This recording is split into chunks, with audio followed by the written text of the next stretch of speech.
यह कहानी शुरू होती है जब मैं घर से गुस्से में बड़बड़ाते हुए निकल आया था और बस स्टैंड की तरफ आगे बढ़ने लगा। मैं मन ही मन बड़बड़ा रहा था।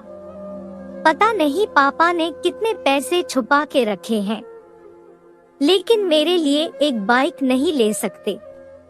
अब मैं यहाँ से चला जाऊंगा और तब तक वापस नहीं आऊंगा जब तक मैं खुद के पैसों से एक बाइक नहीं खरीद लेता।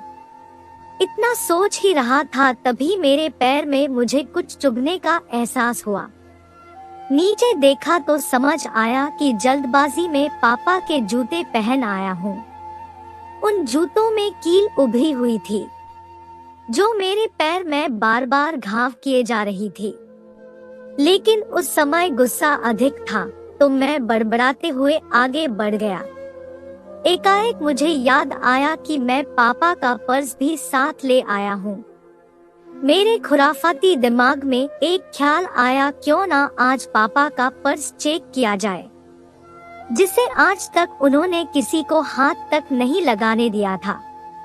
पता नहीं कौन सा खजाना छुपा है इस पर्स में जो किसी को हाथ नहीं लगाने देते थे। जब मैंने पापा का वह पुराना पर्स खोलकर देखा तो उसमें पैसे तो नहीं मिले, लेकिन पैसों की जगह पर एक डायरी रखी हुई थी।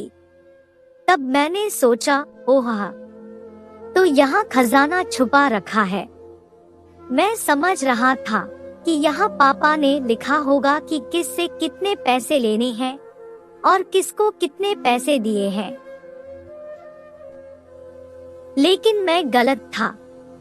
जब मैंने उस छोटी सी डायरी का पहला पेज खोलकर देखा तो वहाँ पर जो लिखा था वह थोड़ा सीरियस कर देने वाला था।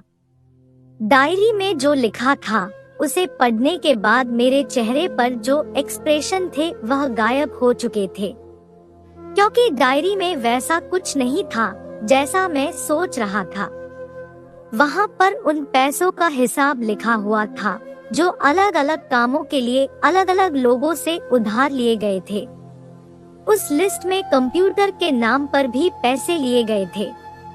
कुछ यूं लिखा था, 50,000 बेटे के कंप्यूटर के लिए। यह वही कंप्यूटर था जिसे मैं आज तक यूज कर रहा हूँ, लेकिन मुझे यह पता नहीं था उस कंप्यूटर को खरीदने के लिए पैसे कहाँ से आए थे। लेकिन आज पता चल रहा था। मुझे आज भी याद है जब मैंने पहली बार कैमरे के लिए जिद की थी, जो मेरे पापा ने मुझे 2 हफ्ते बाद मेरे बर्थडे पर ला कर दिया था, जिसे देखकर मैं बहुत खुश हुआ था। और मुझे खुश देखकर मुझसे कहीं ज्यादा अगर कोई खुश था तो वह थे पापा। अब मेरे चेहरे से गुस्सा एकदम गायब हो चुका था। जब मैंने आगे का पन्ना पलटा तो वहाँ पर कुछ विशेष इच्छाएं लिखी हुई थी। पहली जो विश थी उसमें जो लिखा हुआ था, अच्छे जूते पहनना। यह बात मेरी कुछ समझ नहीं आई। तभी मेरा पाँव अचानक सड़क पर भरे हुए पानी पर जा पड़ा और तभी मेरे पाँव में कुछ गीलीपन होने का एहसास हुआ। जब मैंने जूता उतार कर देखा तो उसका तला टूटा हुआ था। यह देखकर मुझे डायरी में लिखी बात याद आ गई। तभी मुझे माँ पापा की कही बातें भी याद आ रही थी कि कैसे माँ जब कहा करती थी पापा से, अब तो जूते पुराने हो गए, नए ले लीजिए, तो पापा अक्सर यह कहकर टाल दिया करते थे, जूते अभी और चलेंगे, अभी कुछ दिन पहले तो लिए थे। मुझे आज समझ आ रहा था कि कितने दिन और चलेंगे। साथ ही साथ यह भी समझ आ रहा था कि पापा पर्स को क्यों छुपा कर रखते थे। तभी उस डायरी को पढ़ते हुए बस स्टैंड पर पड़ी बेंच पर आकर बैठ गया। अब उस डायरी का आखिरी पन्ना बचा हुआ था। उस पन्ने को जब मैंने पलट कर देखा तो वहाँ कल की डेट लिखी हुई थी। तारीख के नीचे लिखा हुआ था 50,000 रुपए बाइक के लिए। बस इतना पढ़ा और दिमाग सन्न रह गया। अब मेरे मन में कोई शिकवा गिला नहीं बचा था। बस मेरी आंखों से आंसू चले जा रहे थे। मुझे आज तक नहीं पता तब मैं क्यों रोए जा रहा था। अब मैं जल्दी से घर की तरफ भागा, लेकिन जूतों की वह कील पाँव में अब तक घाव बनाने में कामयाब हो चुकी थी। मैंने जूतों को रास्ते में ही निकाल कर फेंक दिया और भागते लड़खड़ाते हुए घर जा पहुंचा, लेकिन पापा घर पर नहीं थे। मैं समझ गया वह कहाँ थे। मैं सीधा पास वाली बाइक एजेंसी की तरफ भागा।